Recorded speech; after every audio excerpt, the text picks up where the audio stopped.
आखिर अब सनातन बोर्ड क्यों चाहिए? आखिरकार क्यों सनातन बोर्ड को लेकर इतनी ज्यादा चर्चाएं हो रही हैं? और सबसे ज्यादा चर्चाओं का कारण आखिर वक्फ बोर्ड क्यों हो रहा है? क्या जो वक्फ बोर्ड है वो मुस्लिम समाज के हर वर्ग के लिए लाभदायक है? आइए बात करते हैं। नमस्कार साथियों, मैं हूं मनोज, आप देख रहे हैं हिंदुस्तान तहलका। सबसे पहले हमारा जो अंतिम सवाल था कि क्या जो वक्फ बोर्ड है वो जो मुस्लिम वर्ग के हर किसी व्यक्ति के लिए लाभदायक है या नहीं? तो इस सवाल के बारे में मैं कहूंगा नहीं। जो वक्फ बोर्ड है मुस्लिम समाज के हर वर्ग के लिए लाभदायक नहीं है। क्यों? क्योंकि वक्फ बोर्ड को मुस्लिम समाज के जो जरूरतमंद लोग हैं और जो धर्म के लिए कार्य हो रहे हैं उनके लिए बनाया गया था। उनकी देख रेख, उनके कागज और उन संपत्तियों के ऊपर ध्यान रखने के लिए वक्फ बोर्ड को बनाया गया था। शिक्षा के लिए वक्फ बोर्ड को बनाया गया था।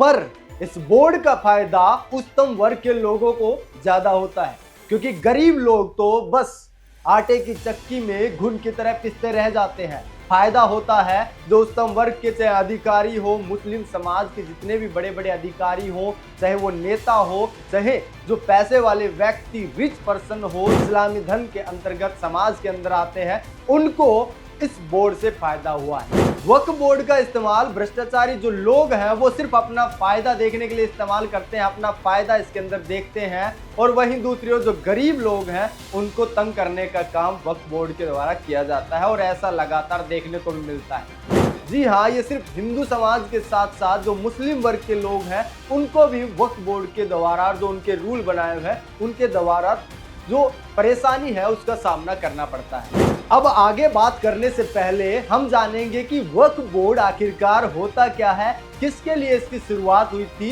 किस कारणों से, कब से ये चला आ रहा है, कब वक्फ से वक्फ बोर्ड बना। आइए बात करते हैं। वक्फ बोर्ड वो बोर्ड जिसके अंतर्गत जो वक्फ के अंदर जितनी भी संपत्ति आती है उसकी देखरेख का काम वक्फ बोर्ड करता है।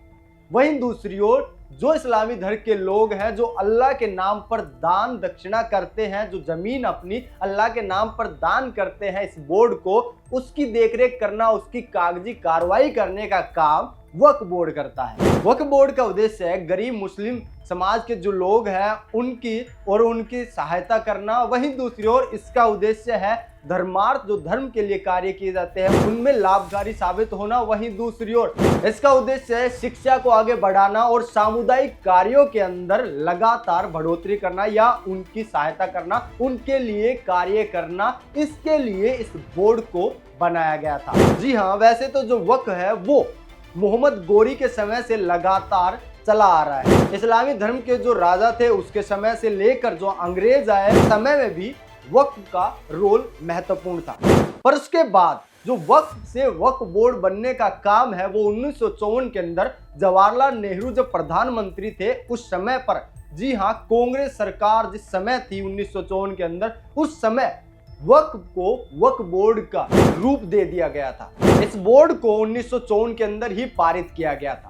इस बोर्ड के अंदर जितने भी अधिकारी हैं, चाहे वो बड़े से छोटा लेकर जो भी हो, उसके अंदर सारे लगभग इस्लामी धर्म से संबंध रखने वाले व्यक्ति हैं। अगर मैं बात करूं जिस कार्य के लिए वक्फ बोर्ड को बनाया गया था, जिस उद्देश्य के लिए इस बोर्ड को बनाया गया था, उस उद्देश्य को छोड़कर ये सिर्फ गरीब लोगों की जो जमीनें हैं उसको हथियाने का काम करता है। जैसे कि आपको कुछ उदाहरण देखने को मिल जाएंगे तमिलनाडु के एक गांव के अंदर, वहीं बिहार और कर्नाटक के कुछ गांवों के अंदर भी वक्फ बोर्ड का अचानक बिना बताए अपनी जमीन साबित कर देना या कह देना कि ये मेरी जमीन है, वक्फ बोर्ड के अंदर ये जमीन आती है, इसका कहकर उनकी जमीन हथिया लेना। इस तरह के काम भी जो गरीब लोगों के साथ जो गलत कार्य हो रहे हैं वक्फ बोर्ड के अंदर देखने को मिलते हैं। और इस तरह के जो बार बार लगातार, चाहे इस्लामी धर्म से गरीब लोग हो, चाहे हिंदू धर्म से, हिंदू समाज से गरीब लोग हो, उनके द्वारा वक्फ बोर्ड के अगेंस्ट काफी सारी एप्लीकेशन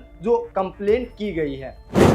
अगर मैं बात करूं 1954 के अंदर वक्फ बोर्ड के पास इतनी ताकत नहीं थी, पर 2013 तक जब बार बार इस बोर्ड के अंदर संशोधन किया गया तो इसके पास इतनी ताकत आ गई कि ये कहीं भी जहां इसको, अगर इसके आसपास लगे कि ये जमीन मेरी है और उसके ऊपर अगर ये केस कर दें कि हाँ ये ज़मीन मेरी है और ये साबित कह दे कि वक्फ बोर्ड के अंतर्गत ये ज़मीन आती है, तो उसके ऊपर उसके अगेंस्ट अगर आपको केस भी लड़ना है, अगर आपकी ज़मीन भी है, तो आप ना ही सुप्रीम कोर्ट के अंदर उस केस को लड़ सकते हैं या ना कहीं और जा सकते हैं, किसी भी कोर्ट या कहीं और भी आप अधिकारी के पास नहीं जा सकते हैं। आपको अपना केस जो ज़मीन के लिए लड़ना है वक्फ बोर्ड के पास ही आपको केस लड़ना पड़ेगा, उनकी अदालत में जाकर ही आपको केस लड़ना पड़ेगा। अगर मैं बात करूं वक्फ बोर्ड की ज़मीन के बारे में, तो रेलवे और आर्मी को छोड़कर तीसरे नंबर पर आज वक्फ के पास इतनी जमीन है कि वो आज भारत के अंदर तीसरे नंबर पर आता है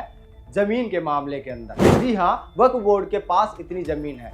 अब सवाल आता है, जो वक्फ बोर्ड है, क्या जिसके पास जितनी सारी जमीन है, क्या वो उसका सही से सदुपयोग करता है?